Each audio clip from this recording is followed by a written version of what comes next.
Welcome to the Silent Empires. Tonight, step into the world of Louis Buchalter, the man who turned crime into a business empire. From the streets of New York's Lower East Side, he rose to control labor unions, rackets, and one of the deadliest organizations the Mafia ever knew. Murder Incorporated. Feared for his ruthlessness and respected for his cunning, Buchalter built an empire where loyalty was measured in blood and betrayal carried only one sentence. Before we start the story, like this video, we have a goal of 100 likes in this video. Don't forget to subscribe and join our family, and share your city and the time you're listening in the comments. I always enjoy seeing how far these stories reach. Now close your eyes. Imagine the dim glow of factory floors under his control, the hushed meetings in smoky backrooms, and the empire of a man who ran the underworld like a corporation of crime. Settle in, and let the shadow of Louis Buchalter's empire guide you into the night. He was born on the Lower East Side in 1897 to immigrant parents who were doing what millions did then, making a life from scraps. Crowded tenements, shared stairways, family conversations in English and Yiddish, dinners stretched with bread. His father died while Louis was still young, and that absence reshaped everything. With a parent gone and home life unsettled, the boy drifted. School faded into the background. He earned the nickname Lepka, a small, affectionate diminutive that stuck even as his influence expanded.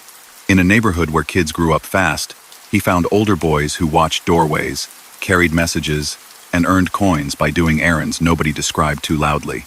The city's early labor violence had already marked those blocks. Men with fists and quick tempers settled disputes outside the law, sometimes hired by bosses, sometimes by union men. It was a rough education, and he absorbed the lessons quickly. Arrests followed, the kind that mark a young man as a known quantity. Petty jobs, then larger ones, led to a reform school stint, and later, a state prison term. He learned to keep his voice low, to be patient, to let others take the risk. Parole brought a return to familiar streets and a clearer sense of what paid. He linked up with Jacob Shapiro, a tough, loyal partner with a forceful personality. The pair began inserting themselves into the garment district's raw, contentious labor battlefield. Workers wanted better pay and safer shops. Manufacturers feared strikes. Union leaders walked a thin line between principle and survival. Into that tension stepped the kind of broker who could promise calm for a price. Lepka specialized in discipline and distance. He preferred a clean suit, little public attention, and quiet meetings in back rooms. Shapiro, widely known as Gura, brought muscle and a reputation that discouraged arguments. Together they built a system that treated labor unrest like a lever. If a factory owner needed labor peace, the partners could secure it by influencing people on picket lines and inside union ranks. If a union wanted to make a point, they could turn up pressure on a stubborn shop. The trick was control. They sought it not through speeches, but through steady payments, intimidation without spectacles, and relationships with foremen, drivers, and union officers who were susceptible to influence. During the late 1920 seconds, the underworld's balance shifted. An older labor boss, Jacob Organ, was shot down during a violent period in the street's long series of labor battles. In the vacuum that followed, Lepka and Shapiro stepped forward. Historians have long believed they helped clear that path, though courts never secured a conviction against them for that killing. What is certain is that by the end of the decade, they sat atop a growing labor racketeering empire centered in the garment trade. The method stayed simple: orchestrate threats of strikes or actual slowdowns, then sell quiet. Manufacturers paid to avoid disruptions. Union figures who resisted faced pressure to fall in line. Wages, delivery schedules, routing of trucks, even which contractors received work, each could be nudged in directions that benefited the combine. Their reach did not stop at the garment center. Furniture, poultry, bakeries, and trucking lines felt similar pressure. Truck drivers learned that certain routes belonged to certain companies, and that paying dues to a friendly association smoothed problems. One hub of control was a trade group that set terms for garment deliveries, turning a city's logistics into a revenue stream.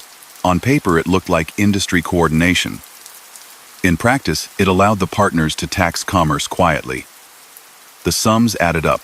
By the early 1930 seconds, Lepke sat on top of a pipeline of money drawn from thousands of daily transactions. while keeping his name out of tabloids. Others enjoyed celebrity. He preferred to be a whisper. Enforcement sat at the center of that machine. Not crowds, not public brawls, but selective, targeted acts that told a story. Cooperate, or business becomes difficult. Lepke valued separation.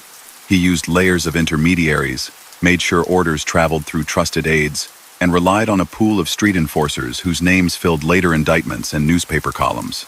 Reporters would eventually call this circle Murder Incorporated, a label that became shorthand for a murder-for-hire apparatus serving the national crime syndicate. At the time, it was simply an enforcement arm that answered to quiet men in back rooms. The killings they carried out were not narrated in headlines until much later, but their effect was immediate. Witnesses backed away. Rivals reconsidered. Factory owners found it easier to sign agreements. As Prohibition ended, many bootleggers looked for new revenue. While some shifted to nightclubs and gambling, Lepke doubled down on labor and trucking. He forged links with Italian and Jewish syndicate leaders who saw labor racketeering as a low-visibility way to keep cash flowing. He dealt with men like Lucky Luciano's Circle and Meyer Lansky's associates, operating in a cooperative cartel sometimes called the National Crime Syndicate. In that larger structure, Lepke provided expertise in squeezing the supply chain, while others controlled casinos, waterfronts, and unions in different sectors. He did not need to stand on a stage. His contribution was a playbook for turning factories and warehouses into toll booths. Union infiltration worked in layers. Dues collected by honest workers fed their unions, yet off-the-books payments went to fixers who dictated which locals rose or fell. If a reformer tried to clean house, pressure followed. Leaflets disappeared. Officers lost support. Organizers found themselves isolated. The smoothest scheme resembled business as usual. Collective bargaining agreements arrived on time. Deliveries hit the curb on schedule. Police saw few disturbances, and the tax quiet, steady flowed in the background. This was not only about threat, it was about predictability. Lepke sold certainty to owners and wielded uncertainty as punishment. The city noticed. Honest union men saw their locals compromised. Small manufacturers found themselves paying twice, once in dues and once in insurance. They could not name on a ledger. Investigative reporters described shadowy figures behind the garment trucks. Civic groups started to press district attorneys, and politicians understood the public appetite for reform. In that climate rose a prosecutor with a clean-cut image and a fierce approach to rackets. Thomas E. Dewey. He built teams, collected evidence on theft rings, garment rackets, and waterfront schemes, and hunted witnesses who could turn suspicion into a case. Lepke read the landscape and adjusted. He limited direct contact, rotated meeting places, and kept a tight inner circle that included trusted lieutenants, such as Mendy Weiss and Louis Capone, men whose names would later appear beside his in a courtroom. He also explored other profit centers less dependent on strikes, including illegal narcotics. That expansion created new vulnerabilities. Federal investigators tracked smuggling routes, watched money movements, and listened when mid-level participants decided to talk. The quiet empire began to creak under attention, from both state and federal levels. At street level, his strategy still worked until it didn't. A truck line that refused to pay might find itself stalled by sudden shortages of drivers willing to haul its loads. A shop owner who spoke to the press might wake to broken windows or a cut supply chain. None of this needed spectacle. A few incidents seeded fear. But the bigger the system, the more people touched it, and the more chances appeared for prosecutors to find a crack. Dewey's office pulled wage records, subpoenaed union books, and used early wiretaps to map relationships. Federal agents examined contacts linked to a narcotics network. The same discretion that kept Lepke off front pages gave him fewer public allies when pressure built. Through those years, he stuck to routine. He believed careful habits and a low profile would keep him safe. No flamboyance, no loud clubs, no long public conversations. He liked reliable earner streams that did not invite random violence. He trusted couriers who could pass messages without drawing attention. This machine-like mindset made him effective, but it also numbed him to the human cost. Workers couldn't vote freely inside their unions. Manufacturers paid extortion rather than invest in better conditions. Honest leaders saw their credibility erode. The city's economy absorbed an invisible surcharge that punished the very people who kept it running. Journalists caught hints. A gossip columnist mentioned a very quiet power behind empty picket lines. Trade papers whispered about a new trucking association with unusual authority. A union newsletter told its members to be wary of outsiders trying to help. Through it all, Lepke remained a discreet presence. If someone walked into a garment center cafeteria at lunch, they would not see him holding court. He avoided that scene. He let Shapiro and others act as public faces, while he stayed 2 rooms away with a phone and a schedule. By the mid-1930s, the temperature had risen. Dewey's conviction of other racketeers sharpened the focus on labor corruption. Witnesses, drivers, clerks, union bookkeepers started cooperating. One name, Joseph Rosen, a former trucker turned candy store owner in Brownsville, appeared in investigations tied to garment rackets. He had lost his trucking business years earlier under pressure and had grievances he might air. For Lepke, a potential witness with direct knowledge was a flashing warning light. It is here that the decisions grew most severe. Prosecutors later showed a trail of orders, delivered through trusted intermediaries, meant to silence people seen as threats. That is the outline of a rise built on quiet coercion. A boy shaped by loss becomes a man who shapes markets through fear. He partners with a tough ally, grows a crew that can enforce his will, cultivates alliances across ethnic lines, and builds a cash river from union halls and loading docks. He keeps his name off documents, stays out of photographs, and treats other people's work as a resource to be taxed. Yet the same city that taught him those first lessons also produced the prosecutors, reporters, and brave witnesses who would pull his system apart. As the pressure increases, his instinct is to recede from view, to hide in safe houses, to seek deals with powerful lawmen, and to trust legal talent to stall the inevitable. The next moves will reveal whether discretion can withstand a sustained campaign by a city determined to reclaim its streets and its unions. Pressure rose like summer heat in long, close hallways. The system that had grown quietly under his hand now touched almost every corner of the garment center. Tailors stitched, cutters measured, pressers hurried, and trucks lined the curbs. In between those ordinary motions, payments moved in set patterns. He and Jacob Shapiro coordinated carriers, tugging at the supply chain with invisible strings. A garment could not leave a loft unless the right company hauled it. Dispatchers learned the approved list. Shippers kept stacks of receipts that said a delivery was cleared. If a manufacturer tried to hire an independent driver, the job stalled. Drivers found themselves short on helpers. Elevators broke at odd hours, and loading docks turned strangely uncooperative. After a couple of days like that, a factory manager accepted the association's guidance and paid the fee. By converting many small frictions into one dependable path, they built a toll road through the city's busiest industry. That blueprint spread. Contract cleaners and dyers who handled delicate fabrics found similar pressure. Bakeries discovered their flour arrived late, unless a friendly foreman had signed off. Poultry markets met inspectors who were not city employees yet handled problems with startling efficiency. Some schemes wore a veneer of legitimacy. A trade group here, a beneficial association there, a committee to standardize deliveries that looked, on paper, like business coordination. In practice, it was a way to steer work, gather cash, and keep independent voices off balance. Loans smoothed bumps when shop owners fell behind, and those notes came with terms that made refusal unwise. The network collected not just from owners but sometimes from union men who wanted a promotion or thought they needed outside help to settle a dispute. Inside the ring stood a tight core of lieutenants. Shapiro acted as the visible anchor in many meetings, a man with a reputation that people recognized. Emmanuel Mendy Weiss moved comfortably between offices and street corners, quick to sense who would bend. Louis Capone, unrelated to the Chicago figure with the same surname, served as a reliable channel for delicate messages. Their circles overlapped with a crew based in Brownsville, tough enforcers who later appeared in testimony and headlines. Reporters eventually called that crew Murder, Incorporated, but at the time it felt to many like a rumor, a warning whispered in cafeterias or on stoops at dusk. It was not a formal corporation.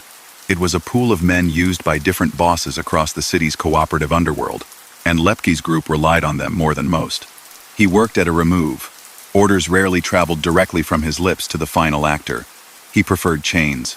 A direction would pass to Capone or Weiss, then to a Brownsville contact, then to a pair of street men who knew how to send a message without creating a spectacle. That distance let him sleep at night, at least for a while, because it made cases harder to prove. No phone calls from him to a driver saying don't pick up that bundle. No signature on any agreement that tied union rules to a fee. He cultivated this detachment as if it were insurance. Yet every link in the chain was a person with thoughts, worries, and a sense of self-preservation. When pressure from law enforcement mounted, those links became the places where his structure could crack. The larger syndicate noticed how effective his methods were. After Prohibition ended, the old liquor routes lost their magic. The men who had controlled those lines of supply looked for stable income that created less noise than a nightclub or a casino. Labor and trucking rackets offered that. Cooperative arrangements took shape. Men aligned with Lucky Luciano, Albert Anastasia, Meyer Lansky, and their allies coordinated turf, limits, and profits. In that table of quiet understandings, Lepke brought the garment center's playbook and a calm style that presented almost like a businessman. He cared little for nightlife celebrity. He preferred a desk, a list of collections, and a schedule. Union infiltration continued in layers that could confuse an outsider.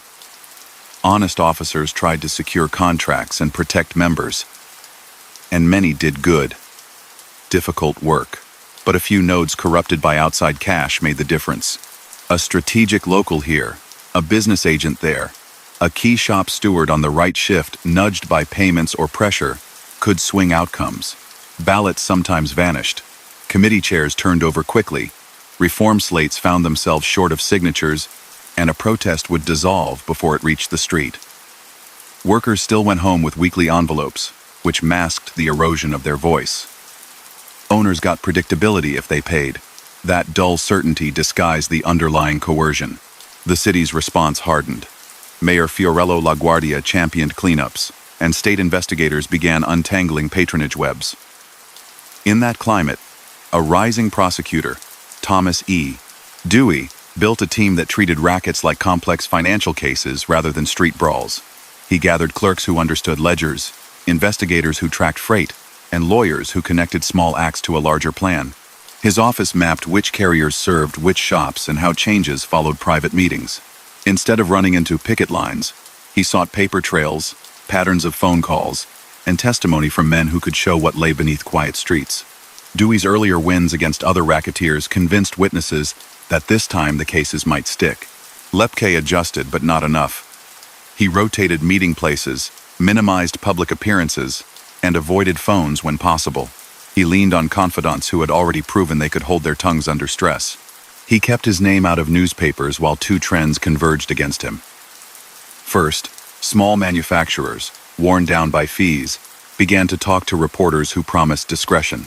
Second, men from his own world sensed risk and started calculating the benefits of cooperation.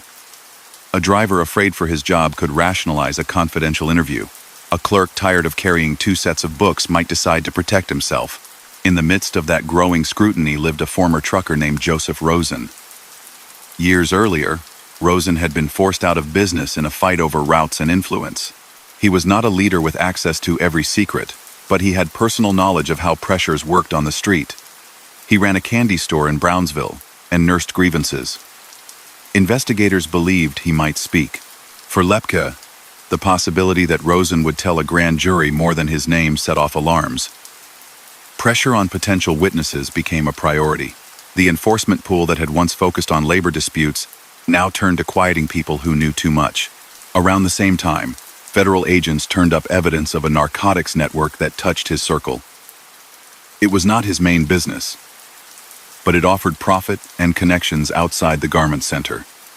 The details cut across state lines, which brought national attention.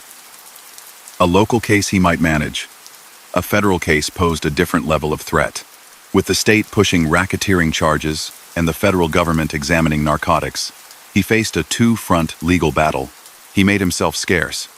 Hiding for a man like him meant not one bunker, but a moving, disciplined routine.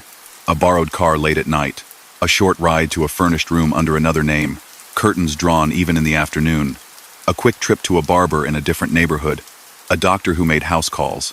Meals arrived in paper bags carried by people who never used his name. He avoided family gatherings and any place where a friend might greet him loudly. He shaved his mustache, altered small habits, and left behind the well-cut suits for simple clothes that blended with crowds. This wasn't glamour, it was anxious, grinding caution. The hunt intensified. Dewey's office spread word that he was the key to an entire structure of labor extortion. Police raided addresses in Brooklyn, Manhattan, and the Bronx.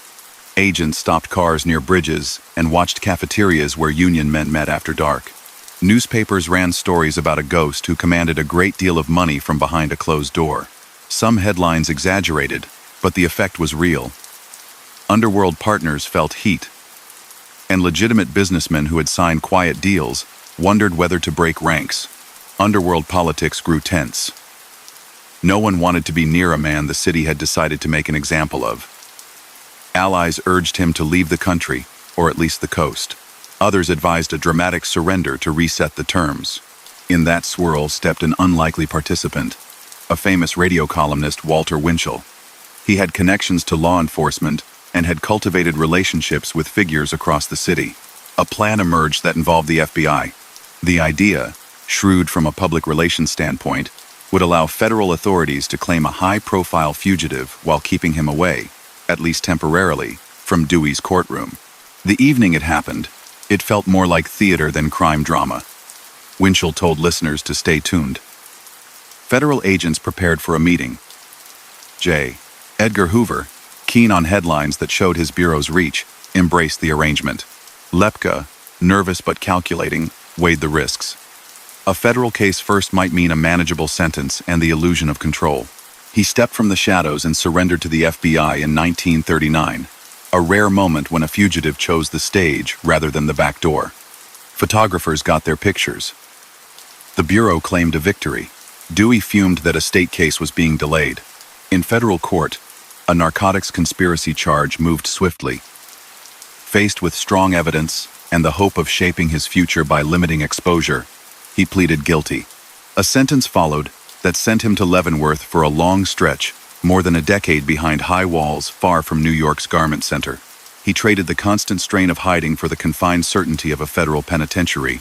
To some observers, the story could have ended there. A labor racketeer, humbled by a national investigation, serving time for a separate but related crime. But New York did not let go. While he learned the routines of prison, state prosecutors continued to assemble a case that had nothing to do with narcotics. Witnesses came forward from the world he had once controlled. Abe Relis, a Brownsville figure with deep knowledge of the enforcement pool, began cooperating in 1940 after his own arrest. He described chains of command, named go-betweens, and tied bosses to orders in ways that prosecutors had struggled to do for years. Ali Tannenbaum, a longtime associate who had moved comfortably in smart clothes and hotel lobbies, also flipped. Other participants, drivers, minor couriers, and girlfriends who overheard meetings added pieces. They spoke of how orders about witnesses traveled, of how money moved for certain jobs, and of who held the meetings where decisions were quietly made. Dewey had originally chased Lepke as part of a broad campaign against labor racketeering. Now, with these insiders talking, he and his successors saw a path to convict him for directing lethal violence. The Joseph Rosen case became the vehicle. It was clear, personal, and tied to the heart of Lepke's business world. Through carefully staged testimony and corroborated details, addresses, vehicles, payoffs, the names of intermediaries prosecutors built a narrative that connected the quiet man behind the desk to the men who executed orders on the street. This process took time, patience, and a disciplined refusal to be drawn into sensationalism. The courts needed evidence, not headlines. Through it all, Lepke tried to hold his composure. He retained able lawyers, studied the government's filings, and considered ways to challenge witnesses whose motives were easy to question. He remained wary of being moved from federal custody into the state system, where the stakes would be higher. The distance he had always maintained from direct acts had once seemed like protection. Now it threatened to dissolve under the weight of cooperative testimony. Layers that had obscured his hand were being peeled away by men who had sat 2 chairs over at the meetings where plans were made. What began as a neighborhood hustle had, by then, become a national cautionary tale. A boy shaped by tenement loss, built a structure that siphoned money from the city's lifeblood industries. He preferred silence to theatrics, but sustained pressure had finally forced him into a spotlight he never wanted. The surrender to federal agents, which looked like a masterstroke in the moment, turned out to be a pause rather than an escape. Evidence gathered back in New York awaited him, and the voices rising from Brownsville and hotel suites along Lexington Avenue instructed jurors in what those quiet years had really meant.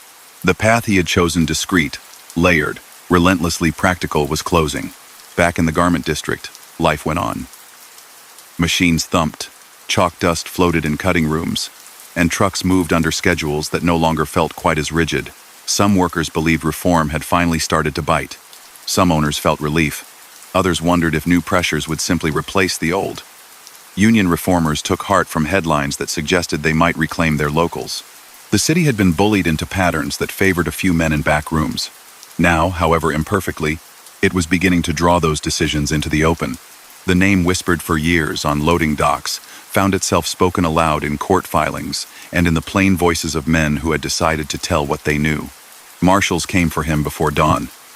The federal sentence had given him a fixed routine: counts, meals, small privileges earned by staying quiet, and now a different rhythm intruded.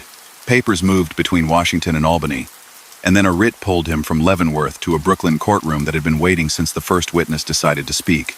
The case had a single name at its center: Joseph Rosen.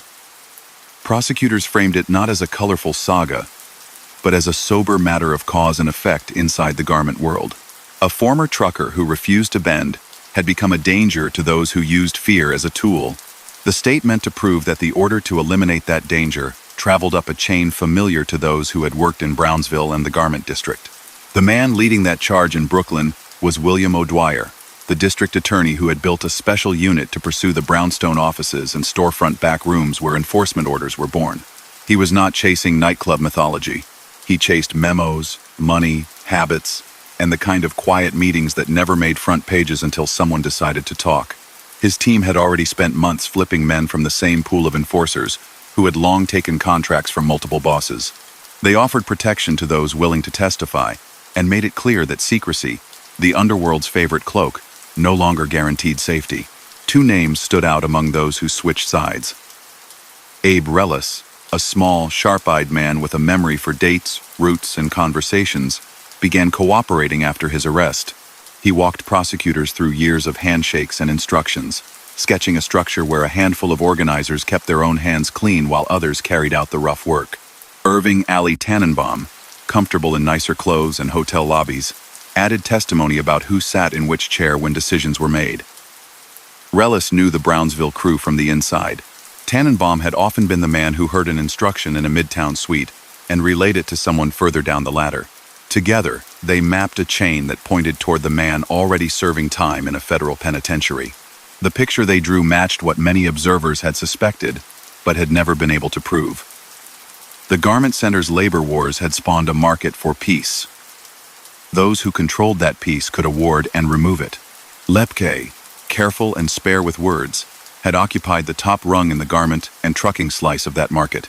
He avoided scenes, avoided telephones when it mattered, and rarely met face-to-face with the men expected to carry out harsh orders. Messages moved through trusted agents like Mendy Weiss and Louis Capone. The men at the very end of the chain were the Brownsville enforcers. The newspapers began calling Murder Incorporated a label that captured the industrial regularity of their assignments without describing the details that prosecutors deliberately kept dry. Rosen's story gave the abstract structure a human outline. He had been a trucker who lost his routes amid a struggle over which companies could travel, which streets, and who signed for deliveries at the loading docks. He resented the loss, opened a candy store in Brownsville, and kept a long memory. Investigators believed he might testify about the old pressure tactics, including who had tried to push him out and how. Under the logic of a system built on controlling fear, a potential witness with personal knowledge could not be left to talk. That is what prosecutors set out to show. That men loyal to Lepke received instructions, that they understood not merely to threaten but to remove a risk, and that the hit, carried out far from boardrooms and union offices, was no act of private grievance. Moving a prisoner already in federal custody into a state courtroom required coordination and political will. It arrived because the stakes had grown.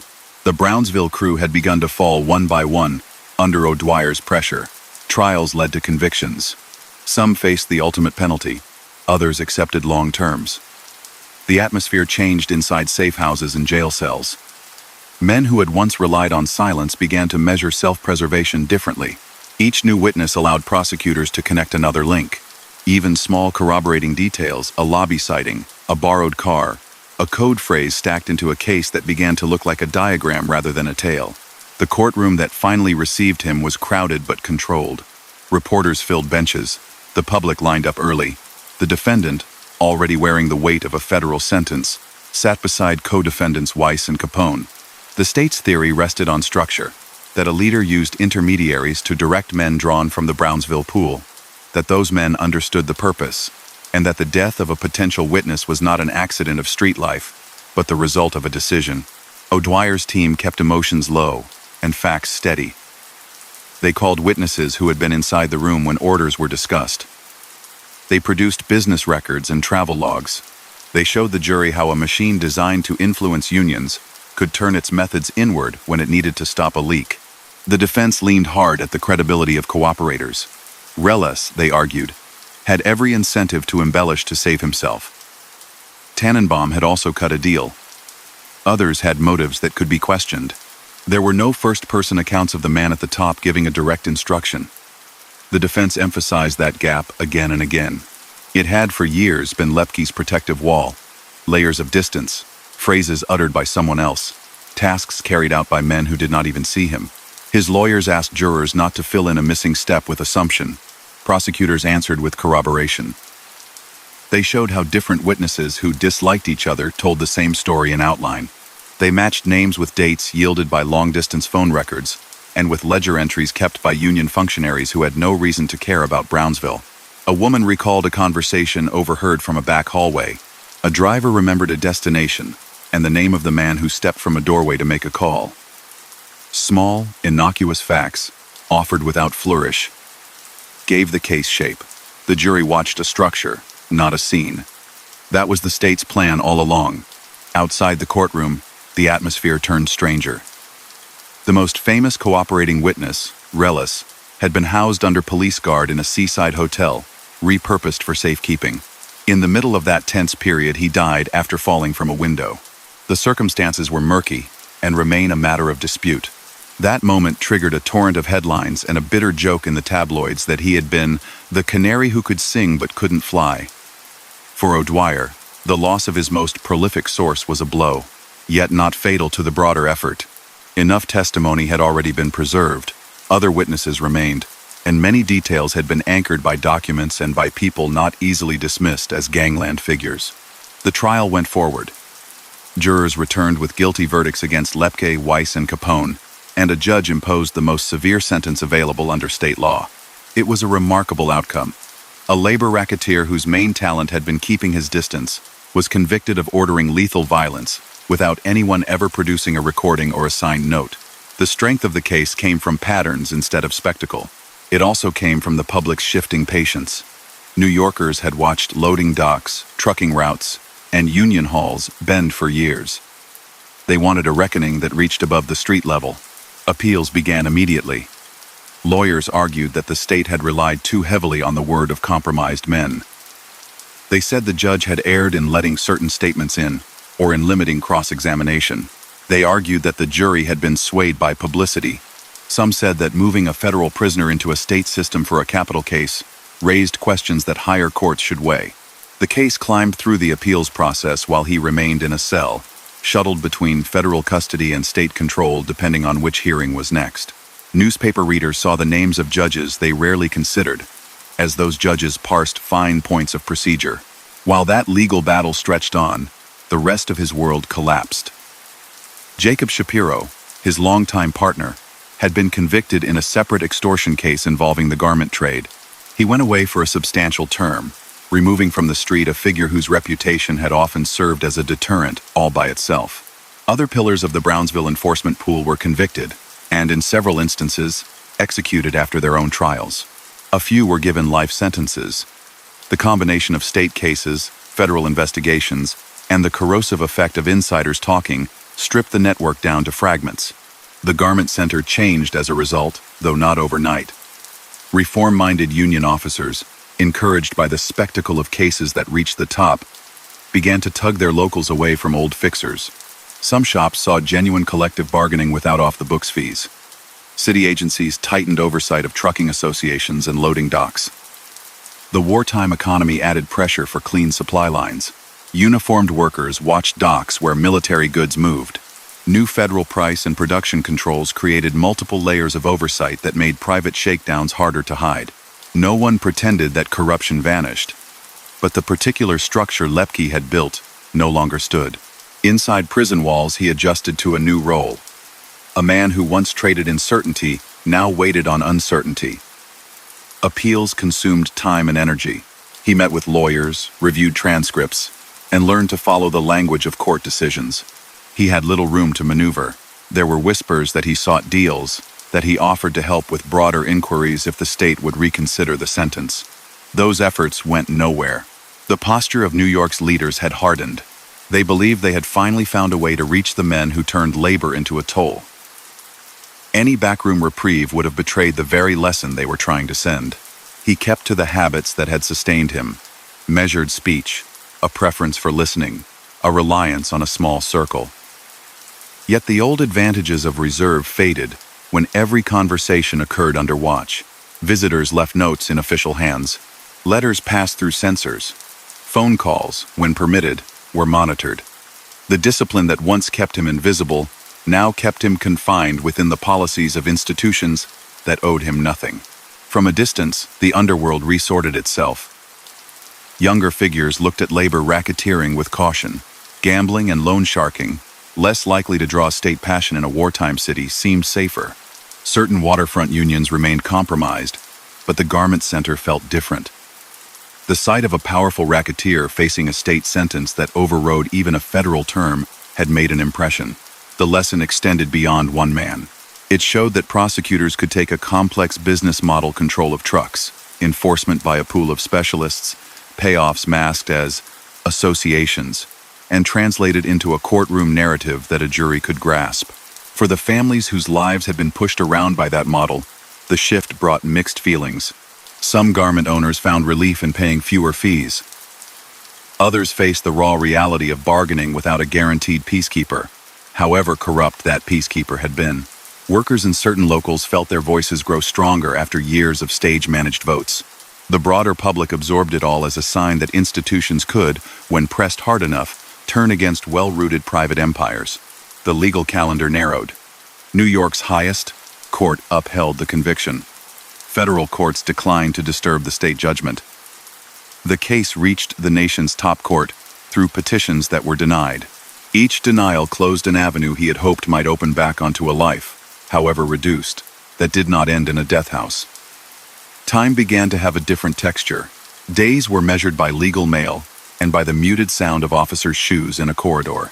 The man who had once drawn money from thousands of moving parts now found his fate tied to the quiet turn of a judge's pen. That is how a city's slow grind wore down a structure that had seemed resilient. The Lower East Side boy who learned to read opportunity in the shadows built a machine that took advantage of every seam in a booming industrial city. The gaps between unions and owners, the murky areas where private associations could pretend to be civic groups, the reliance on routine that made people accept a private tax as the price of doing business.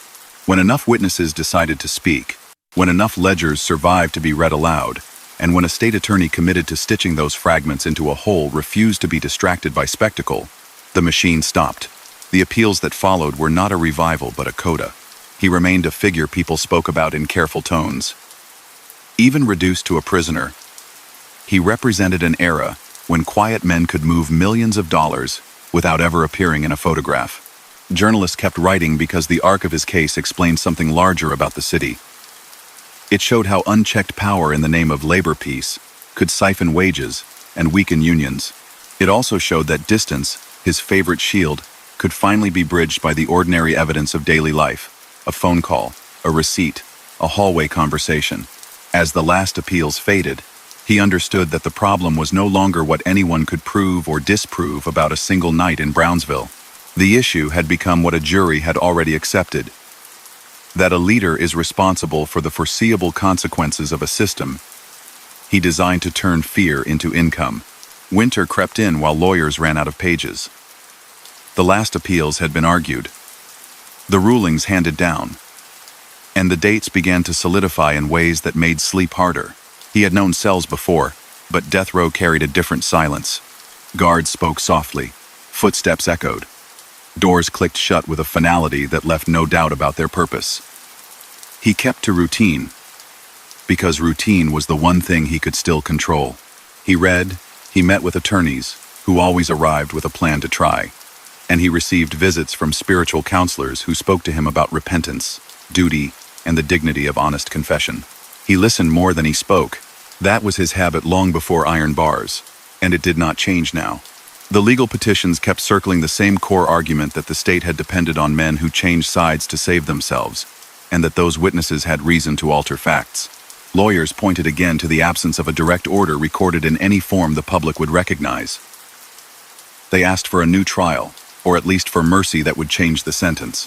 The papers moved up the ladder again. Each time, judges wrote opinions that sifted the record, noted the corroboration among independent sources, and denied relief. For a man who had spent a career hiding behind layers, the stark language of courts, stripped of drama, was a kind of mirror he could not turn away. The final stop was not a courtroom but a desk in the governor's office. Thomas E. Dewey, the prosecutor who had once pursued him with organized zeal, had become governor of New York. Some said Dewey should step aside. Others said the test of leadership was to face exactly this kind of decision. A thorough review followed. Files ran thick. A mass of testimony, bills of exception, affidavits, and letters. Civic groups weighed in. The press watched closely. Dewey announced that clemency would not be granted. The message was plain. The state believed a leader could be held to account for an act set in motion by his own system. That decision fixed the trajectory. He was moved to Sing Sing, the place whose name had lived in headlines for decades. The prison had processed many men accused of terrible acts. It was a routine to the officers, a nightmare to those headed toward the end of that routine. In adjoining cells waited two co-defendants from the same case, Mendy Weiss and Louis Capone. They had walked different paths to the same spot. Weiss had spent years as a trusted lieutenant, crisp in dress, sharp in instinct, carrying messages from rooms where men like Lepke kept their voices low. Capone had been a reliable conduit, known on streets and in cafes in Brownsville, useful precisely because he could navigate both quiet offices and rough corners. All three had now learned that the structure they helped build could not protect them from the law's final step. Reporters camped near the prison gate and in nearby diners, writing pieces that tried to capture the meaning of what was about to happen. Some wanted to see a morality tale. Others wanted to count the bodies behind the label Murder, Incorporated. Another strand of commentary emphasized the labor angle the way a seemingly technical area, freight and union rules, had been twisted to create private revenue for a select group. Yet another essayist warned against celebrating any death, arguing that the most important victory had already been won in the courtroom, when a careful case showed a jury how to read power. Inside, the rhythm was deliberate. A chaplain arrived and left. Lawyers checked details. Family made plans for last visits. He remained composed, with occasional flashes of impatience, according to officers who had no reason to embellish. He had spent years practicing calm because it was good business. Now it became a mask and a shelter. When he did speak, he spoke carefully. He did not give grand interviews, and he avoided dramatics. The man who had preferred to stay off front pages stayed that way almost to the final hour. Beyond the walls, the industries he had once bent were shifting under pressures that had nothing to do with him. War work changed delivery schedules and priorities. New transportation rules and federal contracts made it harder for private actors to steer freight in secret. Inspectors who had once looked the other way now had supervisors who cared about meeting quotas, not keeping peace on a block. LaGuardia's administration had already pushed for cleaner systems. Wartime Washington added its own layers. Owners still tried to cut corners, and unions still suffered fights between reformers and loyalists. But the particular toll road he had engineered no longer ran unchallenged from loft to shop to curb. Even as the end drew near, he looked for a straighter path out. He signaled, through counsel, that he could provide substantial information if the state would trade life for cooperation. Stories circulated that he offered details about unsolved matters or about public officials who had been too comfortable with men like him. The district attorney's office listened, as prosecutors do, but the window for bargaining had closed. The lesson they meant to send did not admit side doors. It was not simply about one man. It was about breaking a pattern that had warped an entire sector of a city's economy. He knew better than anyone the size of the enterprise he had overseen. It had used bargaining as a cover for extortion. It had installed loyal agents inside unions to manipulate elections and committees. It had imposed associations that gathered fees with polite invoices and quiet threats. It had opened loan books that trapped borrowers who could never catch up. It had arranged occasional thefts of freight to prove a point when money wasn't paid. And when someone threatened to expose the pattern, it had turned to a pool of men trained to make problems go away, hired by different hands for different reasons, but sharing methods and habits. That list of activities, read aloud in court again and again, added up to a portrait of organized coercion that enriched bosses, bruised honest workers, and distorted markets. He had also learned, too late, how fragile such a system becomes when its participants begin to talk. The death of Abe Relis, under police protection, had first looked like a miracle to those still loyal to old ways. In reality, it only accelerated public suspicion and tightened scrutiny. Other witnesses had already put words on paper. Others were still available. The loss of one voice did not erase the structure mapped by many voices. In death row hours, that irony hung in the air. A system that had derived its power from secrecy was undone by the simple act of many people telling what they had seen and heard. The night finally came. No one in the room needed to be told what to do. Procedures had been refined for decades. Officers carried themselves with the professional distance learned over long years. A spiritual counselor said a final prayer. He remained steady. The state carried out its sentence on him, and then on the two men whose paths had been bound to his for years. Outside, headlines hit morning stoops before breakfast. New Yorkers read that the man who once quietly directed a large part of the city's labor rackets had been executed. Some nodded. Some argued in barber chairs and cafeterias. Some turned the page to war news and ration schedules. Life continued, as it always does, even after names that once froze conversation faded into archives.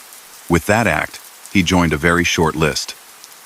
Few men of his rank in the American underworld ever faced the ultimate penalty through the legal system. Many died at hands, like those they had once hired. Others lived long enough to retire, or to serve a term and return to quieter lives. He had gone in another direction. It was the plainest possible illustration that distance would not forever shield those who used intermediaries. It set a precedent that prosecutors would cite in later decades when they argued that leaders who profit from organized violence should be held responsible for its foreseeable results. The ripples moved through institutions. City agencies that had struggled against his methods felt vindicated and emboldened. Union reformers inside the needle trades, cleaners and dyers, and trucking locals pressed harder to cut ties to outside advisors. A generation of lawyers and investigators drew lessons from the case about how to explain complex rackets to juries. Focus on patterns, show money flows, map relationships, avoid unnecessary drama. They built better witness protection protocols after the hotel window scandal. They learned to corroborate insiders with neutral pieces, receipts, call logs, office memos, so that cases would not rise or fall on one person's word. His story also pushed business owners to examine their own role. Many had paid because it seemed easier than fighting. Some had even welcomed the predictability that came from buying peace, forgetting that it cost workers their voice. In the years after his fall, trade groups and manufacturers' associations publicly recommitted to lawful bargaining. Not all did so with pure hearts, but the fear of being caught in an investigation like the one that had toppled him served as motivation. Civic groups kept attention on the garment district's conditions. Newspapers that had once treated labor news as dry began to invest in reporting on the nuts and bolts of contracts, shop floor enforcement, and the use of front associations. In the underworld, his exit left a vacuum that others chose not to fill in the same way. There was still money in labor racketeering, but the garment trade had grown less tolerant of outside fixers. Some syndicate figures shifted back toward gambling, loans, and later, after the war, new ventures that seemed less likely to trigger the kind of all-out campaign his case had inspired. His closest partner, Jacob Shapiro, was serving a long sentence for extortion. The Brownsville crew had been scattered by trials and the electric chair. The idea that one quiet man could treat a vast industrial district like a personal revenue stream had met the limit of public patience and institutional will. As historians pieced together his life, certain themes stood out. First, the power of systems that monetize friction. He turned every small delay, every argument on a loading dock, into an opportunity to charge a fee. Second, the danger when private power compromises public or quasi-public institutions like unions. He exploited structures designed to help workers until they served private profit. Third, the false security of distance. Intermediaries can protect a leader from day-to-day mess, but they also become weak points when the law offers them safety in exchange for testimony. Fourth, the importance of steady, unflashy prosecution. It wasn't a spectacular raid that ended him, but the accumulation of records and the courage of people willing to speak. He had never been a charismatic public figure. He did not hold court at a famous table, nor did he dance through nightclubs trailing gossip columnists. He had been a desk man who preferred a schedule, a ledger, and the power to say yes or no to thousands of routine acts that make a city run. That is why his story matters. It shows how dangerous a quiet, efficient criminal enterprise can be when it fuses with daily life. It also shows how a community can reverse that fusion through disciplined institutional effort. There were, of course, personal dimensions he rarely showed.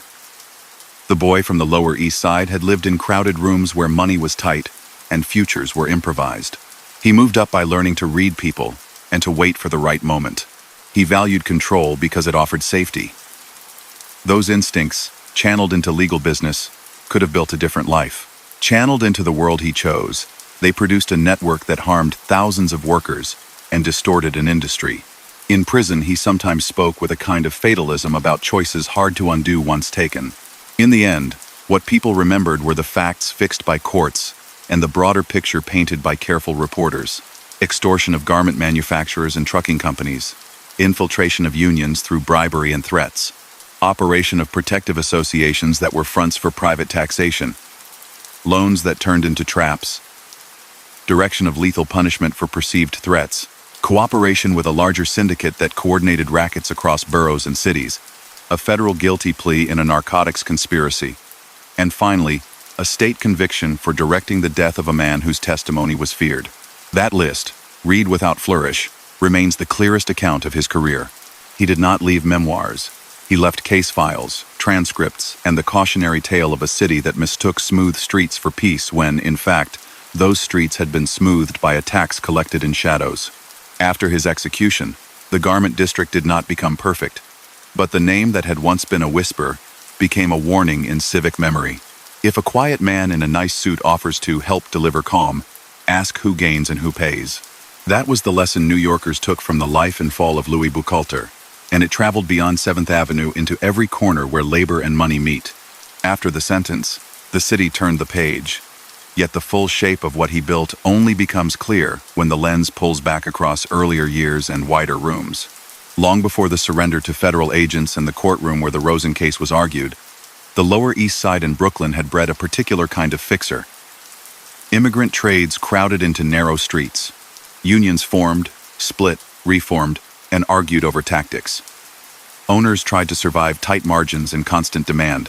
Inside that friction, young men discovered that influence over trucks and picket lines could be turned into steady income. He learned that lesson early and refined it until it functioned like a machine. The 1,910 seconds and early 1,920 seconds were marked by what newspapers called the labor slugger wars. Charismatic strong arms rose and fell. Names like Dopey Benny Fane, Nathan Kaplan, and later Jacob Organ drifted through police files and headlines. The pattern repeated. A boss of enforcers made deals with a union or with owners. Money flowed. Someone broke ranks. And violence followed. Arrests came and went. Judges sent men away. and new faces appeared. He watched those cycles and took a different path. He prized discretion, stable payments, and a structure that placed buffers between a directive and its execution. By the time Organ was shot in 1927 during a street attack that wounded his bodyguard, he and Jacob Shapiro were positioned to absorb the garment rackets. Suspicion about their role never hardened into a conviction, but their control afterward told its own story. From that moment, the core of his business model settled into place. Freight was the bloodstream of the garment center. Thousands of small bundles moved daily, cut cloth to contractors, finished goods to jobbers, samples to showrooms, returns to wholesalers. A single clogged artery could choke a shop's week. He used that vulnerability. Through fronts that looked like trade associations, he and his circle set rules about which carriers could approach which buildings and at what times. If a manufacturer wanted calm, there was a fee. If a foreman wanted a promotion, a meeting could be arranged. If a union local needed an outcome, the right slate would be encouraged. Each step looked minor. Added together, they produced power. He preferred cooperation where possible. A phone call from a committee solved a problem. A promised introduction brought an owner into an association that smoothed deliveries. Those who accepted became part of a quiet order that moved freight predictably. Those who resisted met obstacles that seemed to arise from nowhere. A sudden shortage of porters on the day a shipment had to go out, an elevator that failed, a key driver out sick, a picket that materialized just long enough to frighten a timid partner. None of this looked dramatic. That was the point. The message traveled without spectacle. He widened the plan beyond 7th Avenue. Cleaners and dyers handled goods too delicate to risk delays, which made them vulnerable to subtle pressure. Furriers worked on expensive items where lost time hurt badly. Poultry markets ran on speed. A slow morning could ruin a day. In each corner, a protective group emerged, ready to resolve headaches for members whose dues covered something more than public-spirited oversight. The name sounded civic. The invoices looked normal. Behind, the paperwork sat men who understood that small businesses would often pay to avoid a fight they could not afford to lose. Within unions, the approach relied on influence rather than open seizures. Officers elected by honest votes tried to serve members, and many did so with integrity. Yet one business agent, one key steward, one clerk with access to ballots could tilt outcomes. Campaigns inside locals blended genuine debate with backstage nudges.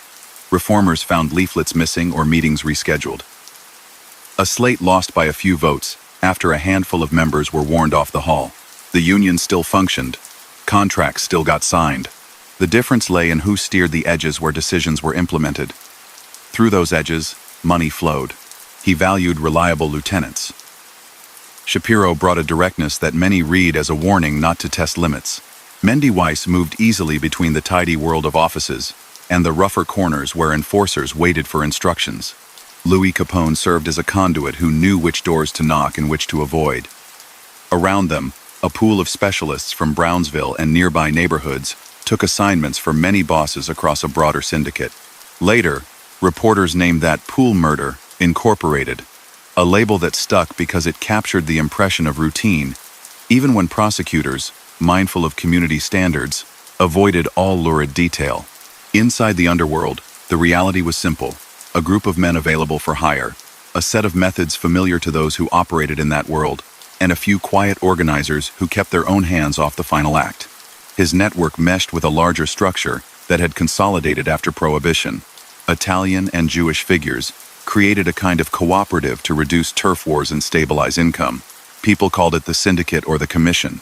He brought skill with labor, trucking, and supply chains to a table where others specialized in gambling, loans, or waterfronts. He was not a marquee name at speakeasies. He liked rooms where conversations stayed within a handful of trustworthy people. Across that table, a consensus formed that certain public acts were bad for business.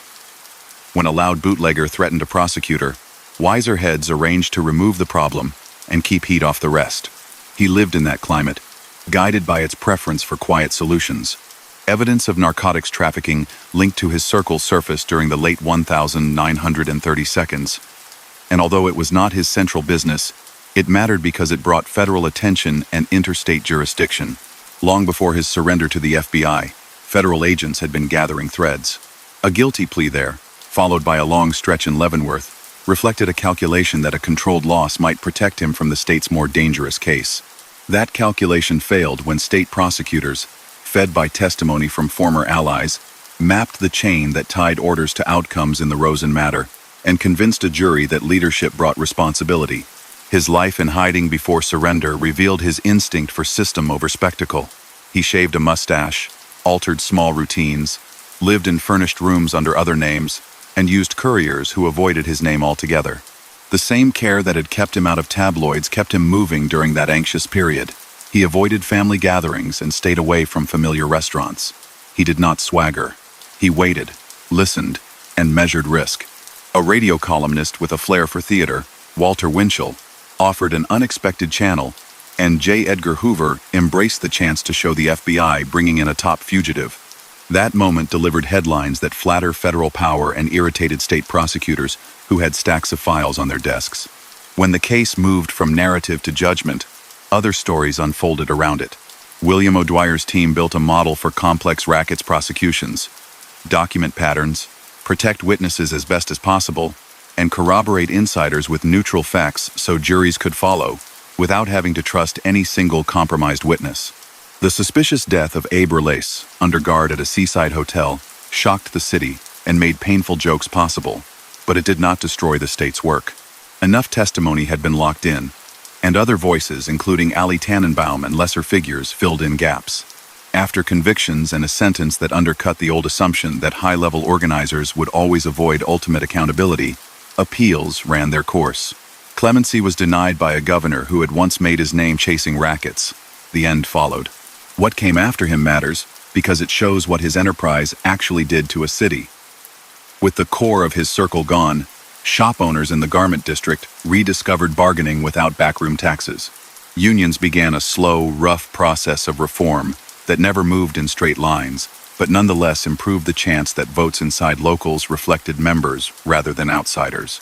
City agencies, stiffened by wartime priorities and a reformist mayor, tightened oversight of trucking and loading docks.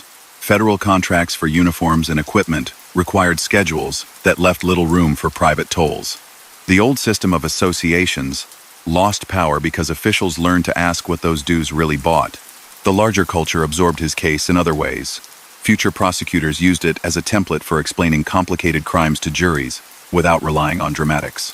Later committees studying organized crime cited the lesson: follow money, chart relationships, and translate routine acts into a picture a jury can trust. Witness protection protocols evolved painfully from the failure that cost Relis his life. Reporters grew more sophisticated about labor coverage, treating contract fights and internal union elections as worthy of front-page attention, not just as filler for business pages. His downfall benefited certain careers. Dewey's record against racketeers became part of his national profile. O'Dwyer, the district attorney who pushed the case across the finish line, later rose to City Hall. Winchell basked in the glow of a headline-making surrender arranged through his connections. Yet the strongest legacy did not belong to any single official. It lay in the way ordinary shop workers and small manufacturers began to believe that the old tax could be challenged. The quiet man in the nice suit who promised peace no longer felt inevitable. Even in death, details of his private life remained modest. He had not sought celebrity. He had preferred tidy offices to nightclub tables. He trusted a small inner circle and treated everyone else as a piece of a process. Those traits helped him build a formidable apparatus. They also made him brittle when the process turned against him. A system that depended on layers became vulnerable when those layers began to talk. A model that extracted money by changing small routines fell apart when outside authorities seized those routines in the name of the public good. There is a temptation to imagine that a different choice at a single moment would have changed everything. Had he stayed away from narcotics, perhaps the federal spotlight would have stayed dim. Had he decided against using lethal solutions for potential witnesses, perhaps the state would never have found a clear path to a capital case. Yet, that line of thinking ignores the pattern set early in his career. He treated pressure as a tool across every domain he touched. In a city that had begun to organize itself against such tools, conflict was inevitable. Looking back at the catalog of his activities, one sees no mystery about why his name landed in court records.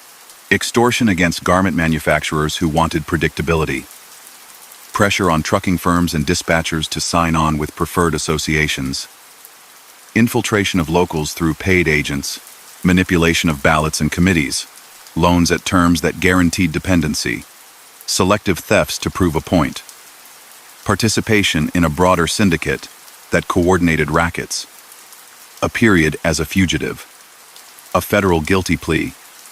In a narcotics conspiracy, and the state conviction that defined his legacy. Each item sits plainly in the historical record, separate from rumor or embellishment. What that list cannot fully convey is the daily impact on people who never knew his face. A presser walking home late after a 12-hour day lost a chance at a fair vote because a meeting changed without notice. A small contractor took a loan to meet payroll and discovered that every payment fed a debt that grew instead of shrank. A shop owner matched production deadlines, but paid an extra bill every week to keep trucks on time, cutting into wages or scrimping on safety to make up the difference. Those lived realities explain the public appetite for a case that reached beyond the men who threw punches on picket lines to the men who organized the whole arrangement. His story resonates because it strips away illusions about what power looks like. It does not always look like a loud figure surrounded by flashes. Sometimes it looks like schedules that never change unless someone forgets a payment. Like a union office where the same person always manages to chair the meeting. Like a delivery list that always favors the same carriers. Those are the marks of private authority, wrapped inside public life. He understood that, exploited it, and for a long time, prospered from it. A coalition of prosecutors, union reformers, civic groups, and everyday workers finally forced that private authority into daylight. There are debates historians still pursue around the edges. The precise degree of influence he had at the top table of the syndicate, exactly how decisions were coordinated between boroughs, the full scope of his finances, the names of every official who looked the other way. Those questions matter. Yet they do not shake the core. The boy from the Lower East Side rose through a mix of patience, discipline, and a sharp reading of human fear. He partnered with a forceful ally, built a business out of turning friction into income, and maintained control through layers that kept his name out of immediate reach. When enough people spoke, and enough records survived, the layers peeled back. The caution travels well beyond his time. Any system that lets a private actor tax routine, acts moving goods, signing contracts, counting votes, invites exploitation. Once that revenue begins, the temptation to protect it by silencing critics grows. The answer lies not in spectacle, but in institutional stamina. Audits, honest leadership, vigilant media, and a public that refuses to accept a hidden toll as the cost of getting by. New York, battered by his methods, learned that lesson the hard way and carried it forward. He remains a figure placed carefully in American memory. Not a folk hero, not a monster from a lurid pulp, but a disciplined organizer of coercion, whose reach revealed both the vulnerability and the resilience of a great city. His fall did not fix every problem in labor or in law enforcement. It did show that quiet power can be mapped, explained, and curbed. That is why his case still appears in classroom discussions, in documentaries that skip theatrics, and in the thoughts of anyone who looks at a humming industry and asks who, unseen, might be collecting a fee. The shape of his power becomes easier to see when you follow a bundle from table to truck to showroom and watch how many hands can slow or speed it up. A cutter chalks lines and slides fabric to a team that stitches all morning. By mid-afternoon, that stack must reach a contractor across town or the schedule slips. A dispatcher calls for a truck, and that is where his world once reached in. Approved lists decide which carriers can touch the freight. A driver shows up with the right badge and papers printed by a protective association.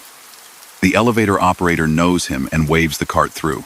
If the owner chose a different carrier that week, the elevator might be tied up, a loading dock door stuck, a helper missing, a hallway mysteriously crowded. None of it looks sensational. All of it teaches the same lesson. Join the association and life stays smooth. That is how a private toll hid inside a public routine. He refined that approach across the 1,920 seconds and early 1,930 seconds with a small core who understood that predictable income matters more than noisy victories. They applied the model to cleaners and dyers, who could not afford delays because one day's backlog might ruin delicate finishes. Furriers, who worked on expensive coats, learned that a missed delivery angered customers fast. Poultry markets lived by dawn to noon speed. A stalled truck meant birds sitting too long, which nobody wanted. In each corner of commerce, a civic-sounding committee offered standards, cooperation, or peace. Dues paid for access. Payments beyond the dues kept unpleasant surprises away. The language sounded polite. The effect was pressure, dressed up as order. Money routes matched the freight routes. Some payments came as monthly service fees. Others appeared as contributions to a fund that seemed charitable. A few moved as loans to keep a shop open after a tough season. Those loans came with schedules that punished any slip. He kept a ledger for every stream, and his lieutenants collected without bluster. The style helped. Owners told themselves they were working with businesslike men who understood timetables and didn't embarrass anyone.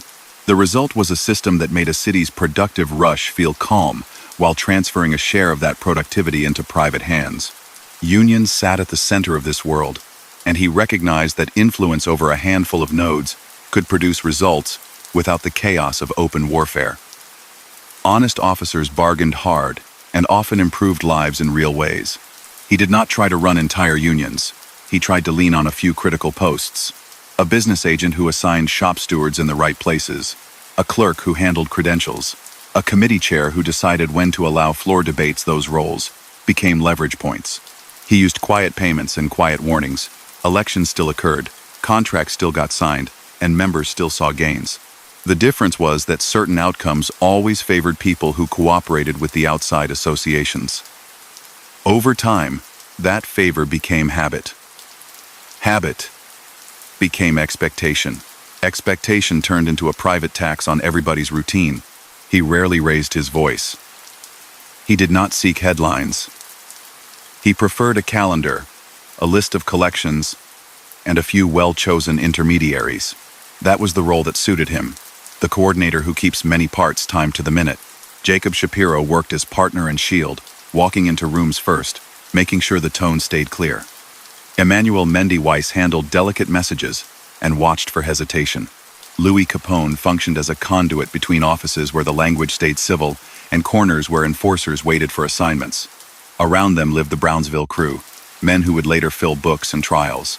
They were available not only to him, but to several bosses in a cooperative underworld that believed quiet was good business. When intimidation had to become something stronger, those men received orders through layers built to keep the top names away from the last step. Stories from earlier labor slugger eras taught him what not to do. Charismatic fighters had led with their fists and ended in prison or in street ambushes. He charted a different path. Fewer street scenes, more paperwork, fewer brawls, more committees, fewer speeches, more calendars. That shift echoed a broader change in organized crime after Prohibition.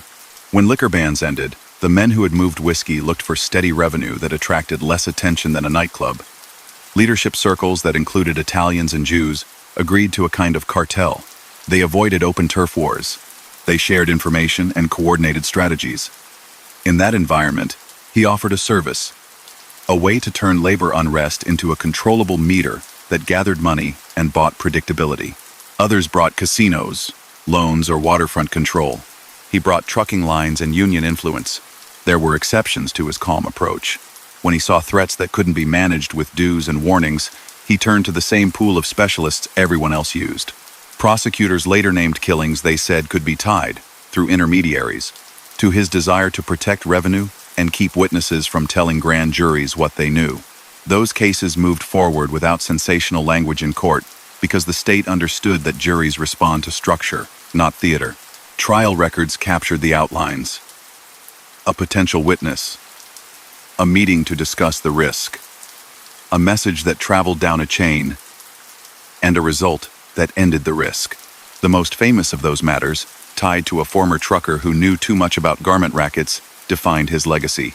Others led to convictions of the street men who took contracts, several of whom met the most severe sentence under law after their own trials. Names that had been whispers in cafeterias became fixtures in headlines, and then line items in final ledgers kept by wardens. He did not start with that level of reach. As a young man from the Lower East Side, he drifted into petty trouble, learned the rhythm of reform schools and state facilities, and returned with a sharper understanding that staying quiet pays. Early arrests marked him as someone police knew by name. He watched older boys collect coins for errands, watched men argue on corners about picket lines, watched disputes handled out of sight when stores closed for the night. He absorbed one lesson above all: predictable control of routine beats, showy displays. That belief became the spine of his career.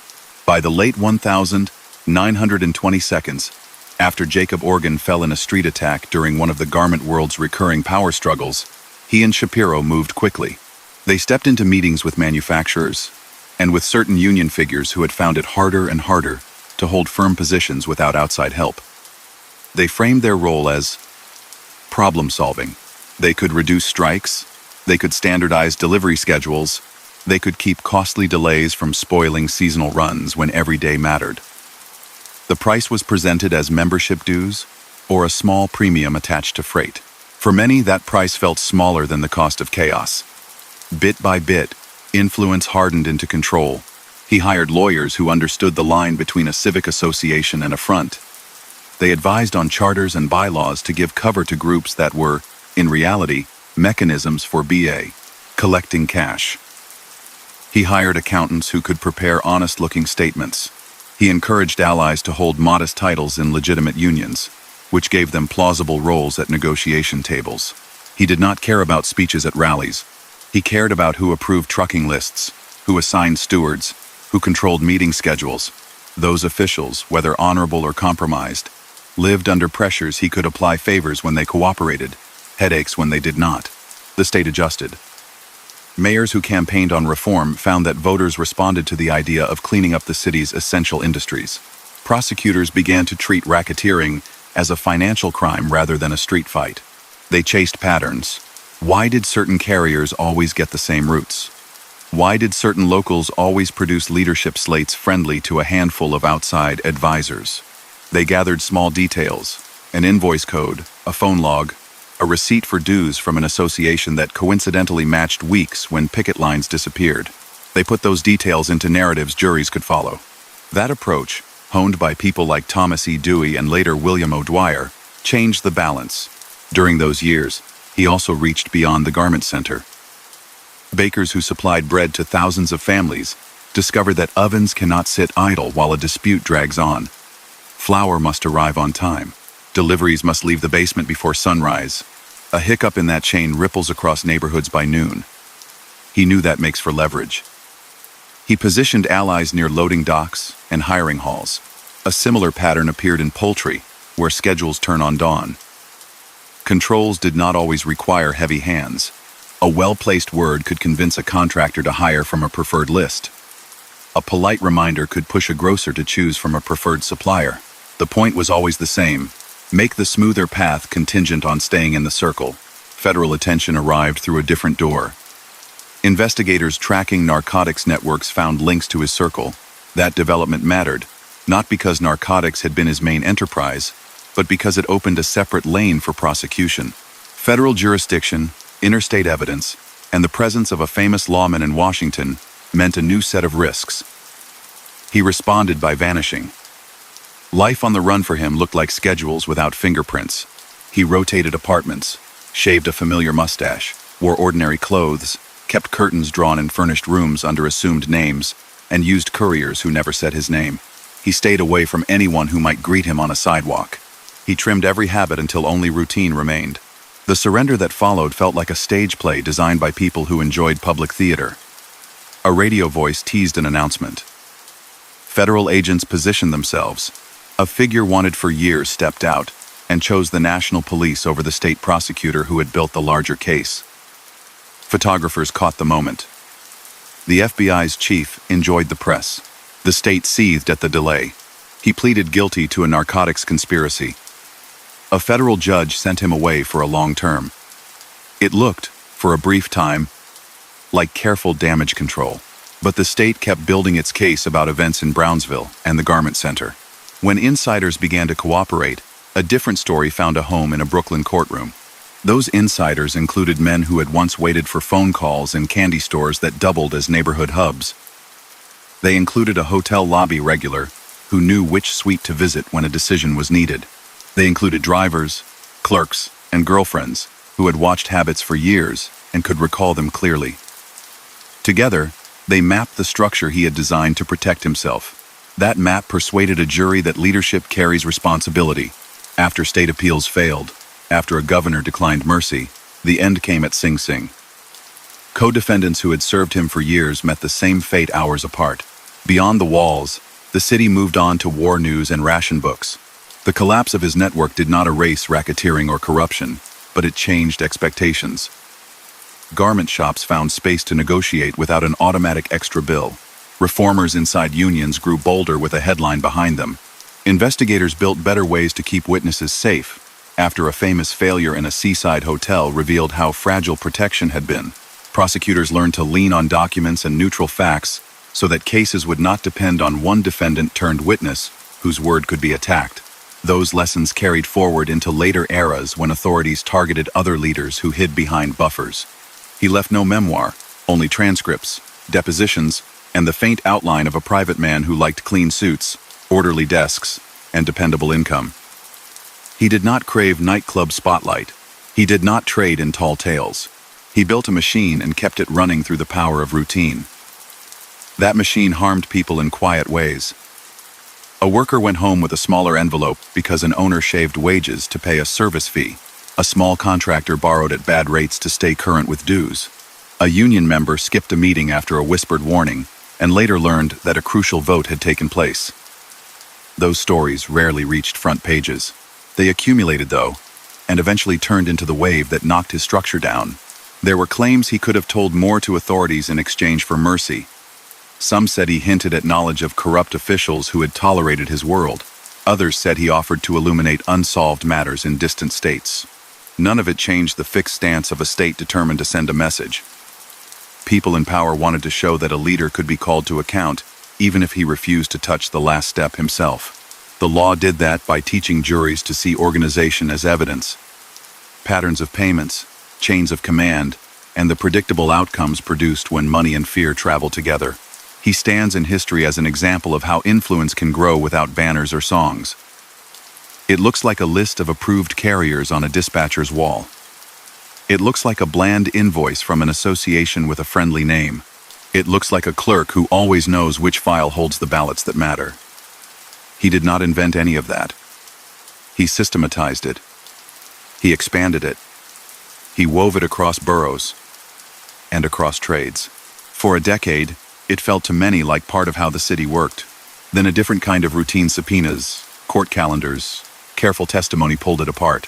His crimes, stated plainly and without dramatics, ran through extortion of manufacturers and carriers, infiltration and manipulation of union processes, operation of front associations that cloaked coercion, use of loans to create dependency, direction of thefts to punish resistance. Participation in a broader syndicate that coordinated rackets, fugitive years to avoid trial, a guilty plea in a federal narcotics conspiracy, and state convictions that flowed from orders meant to silence potential witnesses. The list is not rumor. It sits in court decisions and contemporaneous reporting checked by people who cared about getting details right. It does not need embellishment to show why his name still evokes a sober warning. The world he shaped depended on margins, time margins, money margins, patience margins. He trimmed those margins and sold them back to people for a price.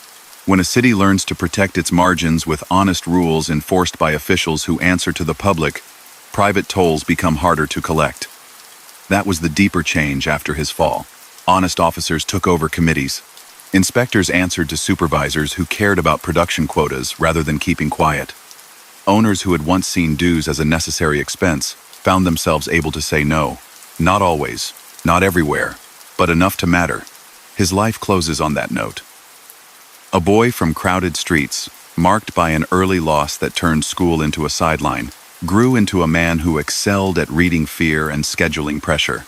He partnered with a forceful ally, drew on a pool of specialists maintained by a cooperative underworld, and turned everyday frictions into revenue. He believed layers would insulate him. For a long time they did. In the end, those layers became witnesses, and routine became evidence. The city that had tolerated private tolls out of tiredness and necessity finally decided to push back, and did so with patience equal to his own. That is what remains when the noise fades. A lesson about how quiet power works and how a community, if it insists, can reclaim the small daily acts that make life possible. History rarely pauses with a final headline. After his death, the people who had lived under his shadow still had to move goods, write contracts, unlock doors before dawn, and find ways to balance wages with rent. The garment district did not stop humming. What changed was the expectation that a private tax on movement and time was inevitable.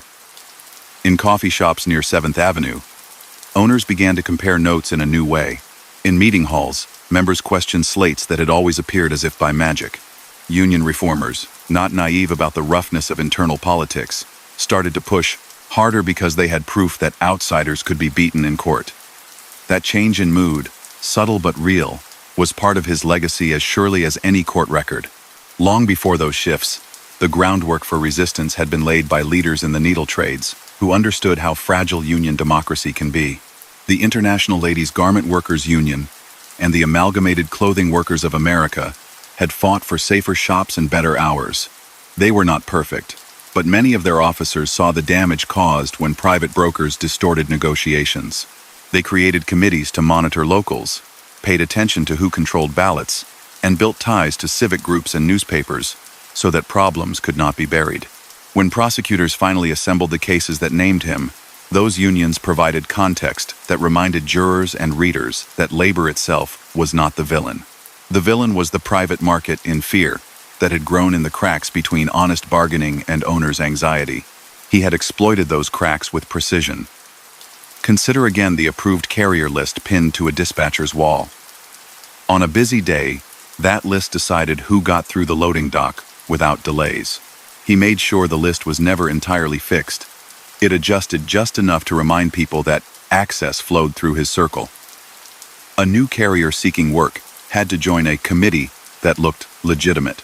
The dues seemed modest. The benefit looked like order. Beneath the formality, money flowed in directions hidden by bland paperwork. For years, that camouflage worked because it mirrored the city's legitimate complexity. Only when investigators learned to map that complexity did the camouflage fail. Part of the mapping came from prosecutors who borrowed tools from accountants rather than detectives in fedoras. Thomas E. Dewey's methods were built on pattern recognition. William O'Dwyer refined them with patience that looked unglamorous in newsprint, but proved devastating in court. They trained teams to read ledgers, track deliveries, and match phone logs to face-to-face meetings described by witnesses. They learned to ask which association dues coincided with vanished pickets, which chairman always managed to schedule a vote when reformers were away on a big delivery, and which drivers received steady routes after joining a friendly group. Out of such details grew cases that had staying power on appeal because they did not rely on a single epiphany or a single confession. The casework also taught a painful lesson about protecting witnesses. The death of Abe Rellis, while in custody at a seaside hotel, revealed every flaw in ad hoc protection. He had been the most prolific insider to switch sides, a man whose knowledge reached into the Brownsville crew and beyond. His fall from a window under guard generated headlines that threatened to swamp years of careful work.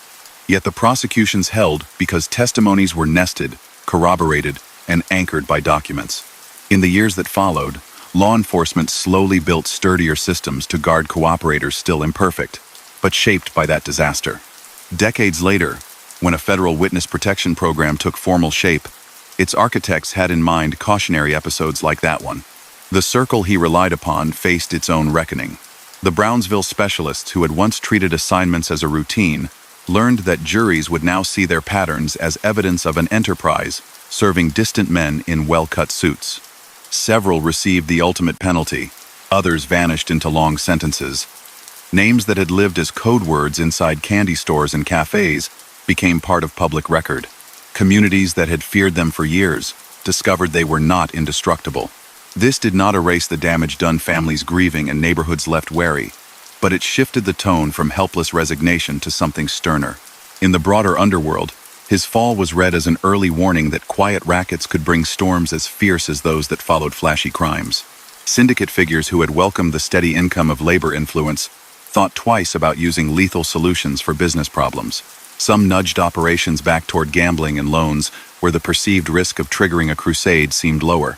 Others tried to professionalize relationships with unions to avoid the appearance of external control. The garment center, so central to his story, became less attractive as a site for elaborate schemes because reformers had grown battle-tested and investigators had muscle memory for those frauds. Popular culture, hungry for stories that lifted the curtain on hidden systems, turned his world into books and films. A Brooklyn prosecutor who had helped try the Brownsville crew, Burton Turkis, co-authored an account that sought to explain the mechanics without indulging in lurid detail. A film dramatized the enforcement pool that reporters had labeled with a chilling two-word brand. Another movie, years later, focused on the quiet, calculating figure at the top, presenting a portrait of a man who preferred ledgers to nightclubs. Artistic liberties were taken, as they always are, but the best of those works stayed close to the record. A focus on patterns, not spectacles, cause and effect, rather than melodrama. The law, too, evolved. Long before lawmakers wrote new statutes that targeted criminal enterprises as entities, courts had begun to accept that leaders could be held accountable for foreseeable acts carried out by subordinates in a structure designed to rely on such acts. Conspiracy doctrines matured. Prosecutors learned to show juries how a plan operated even if no one ever caught a boss giving a direct command on the phone. In that sense, his case stands as a bridge between the rough justice of an earlier era, dominated by street arrests and quick trials, and the enterprise prosecutions that rose after mid-century. To appreciate the economic harm his system inflicted, think about the invisible surcharge it placed on production.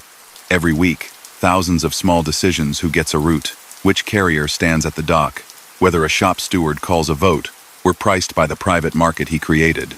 Owners who paid passed part of the cost along to consumers or shaved it from wages. Workers felt it as a persistent drag on their household budgets, and as a dimming of their voice inside the organizations meant to represent them. Those lost dollars and diluted votes rarely generated headlines, yet they were as real as any line item in a ledger. He did not work alone, and he did not invent every method he used. The city had long hosted fixers who promised calm in exchange for money. What set him apart was the discipline he brought to a scattered set of practices. He reduced public brawls and increased private schedules. He avoided personal flamboyance and preferred to keep business inside rooms where curtains could be drawn and chairs arranged just so. He hired lawyers to craft forms that looked legitimate and accountants to make numbers hum. He aimed to become part of the city's background noise, present, profitable, and unremarked. That aim almost succeeded because most people, worn down by tight margins and tight deadlines, will accept a toll if it promises predictability. That is why it took so long, and so much coordinated effort, to unwind his reach. The Lower East Side roots of his life matter because they ground the story in the struggles of immigrant families trying to turn scraps into security. Crowded tenements, lost parents, early brushes with the law. Those facts appear in the lives of men who took very different paths. Many neighbors chose union leadership, or small business ownership, or city service. He chose a trade in pressure. The same streets that taught him to read fear also produced the witnesses, reporters, and prosecutors who confronted him. The city is large enough to hold both currents at once, which is why the tale resists reduction to a single moral. It warns that talent without guardrails can turn cruel, and it affirms that institutions, even imperfect ones, can be repaired and aimed back at the common good. For a time after his fall, rumors drifted about what else he might have told if offered more leniency. Some hinted he knew of officials who had accepted favors or looked the other way. Others said he could point to unsolved acts in other states. The district attorney's office listened, as professional duty requires, but declined to trade justice for late-stage hints. That refusal underscored the point prosecutors wanted to make. The law could not cede the final say to a man whose authority had always rested on the ability to make people accept private terms. The state, by finishing the case without a bargain, insisted that public terms would prevail. There is a question people still ask when they look back. Was his capture and execution an aberration, or a marker of a deeper shift? The answer lies in the quiet changes that followed. Witnesses who would have balked a decade earlier began to consider cooperation a viable path because they had seen it produce results. Honest union officials believed they could win internal fights because reformers had proof that the old outside fixers could be pushed aside. Business owners called prosecutors rather than intermediaries when trouble arrived because the intermediaries know. longer felt untouchable. These are not dramatic scenes. They are shifts in habit. Over time, they matter more than a single day's headline. Education carried the story forward. In classrooms where future lawyers studied conspiracy law and enterprise liability, his case appeared as an example. In courses on labor history, instructors used his rise and fall to describe how union democracy can be compromised and reclaimed. Journalists in training learned to follow documents as carefully as they followed quotes. Community groups exploring local history added his chapter to tours of the garment district, so that residents would understand how elegant showrooms and humming workshops once lived under a private tax that only vanished when a city decided to fight back. None of this made the city a haven of perfect fairness. New rackets arose, new technologies created new seams to exploit, and vigilance remained necessary. But the exact structure he built, the blend of front associations, control of approved lists, pressure on key union posts, and a stable pool of enforcers, did not return at the same scale. Later figures who tried similar designs found authorities quicker to notice and faster to act. That is legacy too, even if it never appears in a headline. A threshold of tolerance lowered, a set of muscles kept in shape by earlier fights.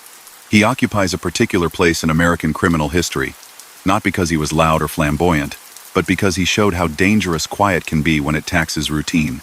He is also one of the very few high-ranking underworld organizers to face the ultimate penalty through due process rather than through rival gunmen or a retirement in the suburbs. That outcome carries its own lessons about accountability.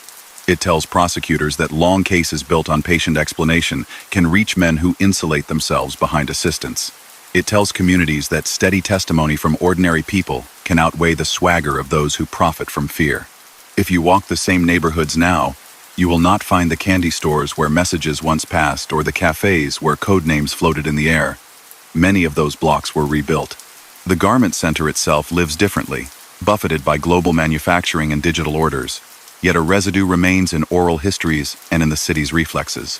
There is a sharper ear for the sound of private tolls dressed up as assistance. There is quicker skepticism when a committee with a friendly name asks for dues that buy peace. There is a willingness to ask who benefits and who pays whenever a middleman offers to smooth a path that already belongs to the public. His name travels through that memory not as a legend to admire, but as a warning to study. It reminds people that quiet structures can be more corrosive than noisy ones. It shows how a ledger can do more harm than a fist if it is backed by fear. It honors the labor of those who refuse to let private taxes define an industry, from union reformers who insisted on clean elections to owners willing to endure rocky weeks, rather than sign onto a sham association to prosecutors and clerks who spent long hours reading dull records so juries could see what mattered. The work that undid his enterprise was not glamorous. It was steady, careful, and public. Even the personal detail that he never sought celebrity becomes instructive. Audiences sometimes expect villains to be theatrical. He was not. He built routines that made him invisible until they touched everyone. That invisibility delayed his downfall, because it made people think of obstruction as just the way things are. Breaking that spell required naming the routine out loud, step by step, and teaching juries and the public to see those steps as choices made by identifiable people. Once seen, they could be judged and stopped. The full inventory of what he did sits in archives.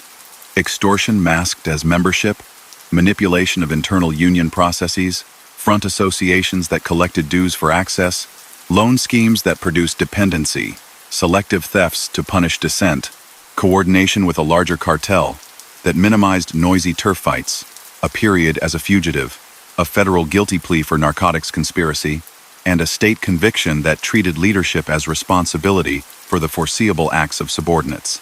Those records endure not as a catalog for lurid fascination, but as a civic resource. They tell future investigators what to look for, future labor leaders what to guard against, and future citizens how to recognize a private tax when they see one. The city that produced him, fought him, and finally held him to account also produced a counter-tradition of honest work and honest rulemaking. That counter-tradition, strengthened by the struggle with his network, remains the best defense against the next clever scheme that tries to make money from the friction of daily life. In that sense, The most important scene after his case closed was not a dramatic arrest or an emotional verdict. It was the ordinary day when a shop foreman picked a carrier because of price and reliability rather than a quiet threat, when a local held a vote and counted ballots without a whisper of interference, when a young worker looked around and realized that the extra bill pinned to the weekly schedule had disappeared. Those small changes are how a city heals from quiet harm. Years later, city lights still spilled across 7th Avenue, and the long rows of windows above the street glowed over benches where fabric once moved like river water. People who had known the old ways grew older, and when they spoke about those days, they described small things. A foreman glancing at his appointment book before he chose a carrier, a clerk folding dues receipts into a plain envelope, a shop steward who always arrived early to help set up chairs. They remembered bargains struck in the name of calm, and how habit made those bargains feel like normal life. Then they remembered how, bit by bit, that normal life changed. The change did not begin with a raid or a shouted speech. It began with dull records read aloud, and with ordinary witnesses who had finally decided to speak. His case, built in quiet and tried without theatrics, taught the city how to turn hidden rules back into public ones. The Lower East Side, where he started, had always been a place where small adjustments meant survival. Tenements stacked families 3 and 4 high. Mothers ran side hustles while fathers took extra shifts. Kids watched doorways the way other kids watched ball games. Some learned to navigate city rules and made good lives as shop owners, teachers, honest union officers, or city workers. He learned to navigate the spaces where rules got bent. Early scrapes with the law, a time in reform custody. Then state time. Those chapters taught him patience and the value of staying out of view. When he came back to crowded blocks as a young man, he looked at the garment streets and saw not cloth and chalk, but schedules and leverage. That sightline shaped his future. What he built after the fall of older labor sluggers in the 1,920 seconds ran on order disguised as fairness. Door staff knew who to wave through. Dispatch windows moved the right names to the front. Committees that sounded civic accepted members and promised smoother days. A small private levy spread through an industry worth millions of dollars each season. Separate corners joined the pattern. Cleaners and dyers discovered that gentleness with fabric did not protect them from unspoken costs. Bakers found that dawn could be delayed by a missing driver. Poultry sellers learned that a morning without movement spoiled more than birds. In each case, a broker stepped in, offered a solution, and took a cut. Inside unions, influence flowed through pressure points that looked trivial to outsiders. Credentials, call lists, floor agendas, committee assignments. Real gains still landed on workrooms, higher pay, safer floors, shorter weeks because real leaders fought for them. He did not try to block improvements. He tried to steer their timing and terms so that the credit went to officers close to his circle and the fees kept moving. That subtlety made his scheme durable, because nobody had to admit that anything was wrong. You could believe the good parts and look away from the rest. That world fit into a larger alliance of underworld figures who had decided to avoid loud feuds after Prohibition ended. Meetings in back rooms carved up reliable income with quiet borders. People outside gave it names like syndicate or commission. Each seat at the table brought a specialty. Some focused on gambling parlors. Others ran loans that trapped borrowers. Waterfront strongmen handled cargo. He brought a codebook for turning deliveries into a revenue stream and a manner that made him look like a reserved businessman, not a street chief. For a long while, this arrangement worked because it delivered what most people wanted: reliability. One decision, followed by another, and then another, pushed him out of that protected rhythm. Federal agents looking at drug routes connected threads that ran through his circle. He went underground, shaved a familiar look away, lived by a clock that never left a trail, and finally chose a dramatic surrender to the FBI rather than a quieter walk into a state courthouse. That move bartered a confession on the federal www.com, charge for a long sentence in a distant prison. It did not end the story.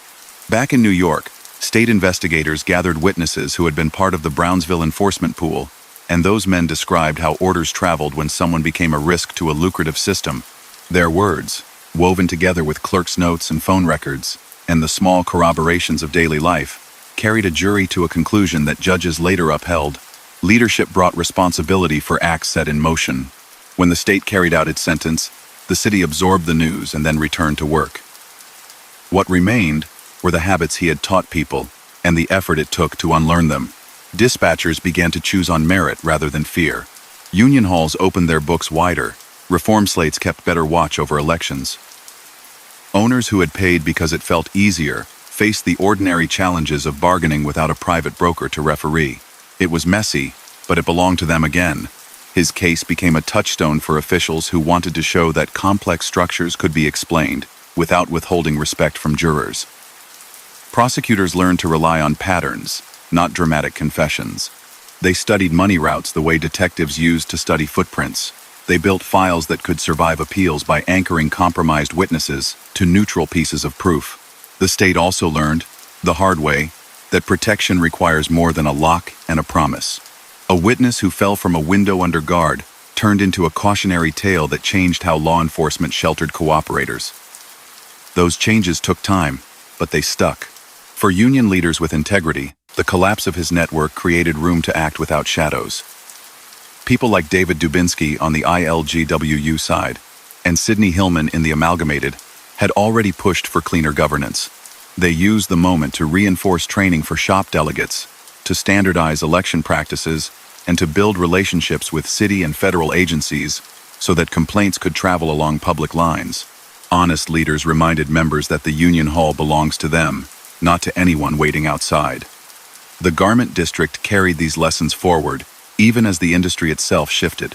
Post-war years brought automation, suburban flight, then overseas production. The old loading docks still stood, but the center of gravity moved. With that move, the precise arrangements he relied upon became less practical. The underworld read the message too. Men who had admired his steady income stream saw the cost of using lethal solutions to protect it. Some retreated to less visible lines. Some tried to dress newer rackets in suits and briefcases. Others, sensing that the garment center had become a training ground for prosecutors, stayed away altogether. The syndicate adjusted its manners not from sudden virtue but from a wish to avoid the kind of campaign that had ended him. When a later generation of lawmen pushed even harder, they would build on the map first drawn in his trials. In the 1,950 seconds, Senate hearings led by Estes Kefauver brought rackets into living rooms. Viewers saw sober men with charts speak about patterns very much like the ones New Yorkers had already learned to recognize. A few years later, a meeting in upstate New York exposed a gathering that showed the national scale of cooperation among crime figures. Later still, a startled country watched a turncoat named Joe Valakai describe the hierarchies of a secret society he had once served. Each event made it easier for the public to grasp the idea that organized crime was not a string of isolated acts but a method. In the 1,970 seconds, lawmakers wrote statutes that treated criminal enterprises as systems rather than as single incidents. Prosecutors used those tools to do, across many industries, what New York had first done in his case: show how a leader's distance is part of the design, not a shield against accountability. Inside neighborhoods touched by his story, memory settled into smaller forms. A retired presser told a grandchild about a meeting where the chair tried to rush a vote and how the members refused. A shop owner recounted the year they chose an independent carrier and learned that nothing terrible happened. A former driver remembered how a bland invoice once carried a quiet threat and how, after the trials, that bill stopped arriving. Museums collected union banners, membership cards, and photographs of sewing floors. Archivists filed court transcripts next to leaflets for reform slates. City tours pointed out buildings where showrooms glittered while unseen hands tried to set the terms of movement. Those tours ended with the reminder that the city can correct itself, even if correction comes slowly. His personal outline stayed spare. He had never cared for publicity. He preferred well-cut suits, good paper, neat writing, and appointments kept to the minute. He liked being the person whose nod or frown could move 1,000 tiny acts across a workday. In prison, he maintained the same composure he had used in offices, listening more than he spoke, hoping that time and negotiation might offer escape. He explored deals. He weighed strategies. In the end, the same distance that kept him safe for years became the bridge prosecutors used to cross the gap between order and outcome. What he left behind looks like a ledger of outcomes, rather than a life full of photographs. Extortion hidden under polite memberships. Pressure applied to union processes that should have been free. A web of civic-looking bodies that served private aims. Loans that trapped small businesses. Targeted thefts used to teach lessons. Cooperation with a broader cartel that prized profits over peace. A period in hiding. A federal guilty plea on a drug conspiracy count. A state conviction that treated hierarchy as responsibility. A last round of appeals that failed. A sentence carried out. Those lines are factual and, taken together, say more than any embellishment could. Even so, a story like this risks becoming only a list of misdeeds and punishments. It also holds a civics lesson. The same city that allowed private brokers to tax routine eventually produced the patient resolve needed to stop them. That resolve came from many corners: reform-minded union officers, workers willing to stand up inside their locals, shop owners who took short-term pain rather than feed the machine, reporters who followed paperwork, prosecutors who spoke without flourish, judges who wrote careful opinions, and citizens who kept paying attention. That coalition did not come together overnight. It formed because people saw the cost of letting private power masquerade as normal life. Walk those streets today and you will find a different kind of rhythm. Some lofts have become studios, some showrooms have turned into offices, and trucks circle on schedules created by software instead of clipboards. New problems exist, because they always do. Yet the reflexes built during the fight with his network still help. When someone offers to standardize a process for a fee, ears perk up. When a committee with a cheerful name proposes to streamline deliveries, people ask who sits on it and where the money goes. When a ballot arrives at a union hall, stewards double-check lists and members note the time. Vigilance grows out of history. For all his careful habits, he misjudged one thing. A city's appetite for private order is not endless. If the price stays hidden and the harm is small, people may tolerate it. Add years, multiply the cost, and throw in a threat to anyone who might call it out, and patience ends. His quiet power banked on the belief that ordinary people would always choose ease. Enough of them chose effort instead. That is the arc that matters. There is also a private dimension worth holding in mind as the story closes. He was a boy who lost a father early, a teenager who ran with older boys, a man who discovered he could read a room and turn that skill into money. Those facts tell you how he got there. They do not excuse where he went. Many children from the same blocks chose other roads. Some of them, years later, sat at witness tables, or in prosecutors' offices, or on juries that weighed the evidence against him. A city is large enough to hold both sources of a story: the reason someone strays and the reason others pull him back. So the lights along 7th Avenue keep their glow. Trucks still idle in the mornings and roll out by lunch. Someone still chalks lines on fabric and lifts a bundle onto a rolling rack. The difference sits in the air around those movements. They belong less to a ledger that never showed its real purpose, and more to the open calendar of a public city. His name, once spoken only behind hands, moved through court records and into textbooks, not as a badge of daring, but as a reminder of how a calm voice can hide pressure and how a patient community can answer with rules everyone can see. As the night deepens and windows darken one by one, imagine again that boy on the Lower East Side, then the reserved man who learned to bend a city's schedules, and finally the prisoner who measured time by footsteps in a corridor. Picture also the workers who closed their eyes, slept a little better when the extra bill vanished, and woke to find that a small piece of the city had returned to them. That is where this story ends, not in a grand finale, but in the quiet relief of ordinary life, unburdened by a private toll, a city's hum restored to its own tune. And that brings us to the end of tonight's story from the Silent Empires. Louis Buchalter here, thanking you for stepping into the shadows of history with me. If this tale kept you company tonight, don't forget to like the video, subscribe, and join our family for more stories of gangsters and forgotten empires. Share your city and the time you're listening in the comments. I always enjoy seeing how far these stories reach. Until next time, may the silence of the empire rest over you, and may the whispers of the underworld carry you gently into sleep. Good night.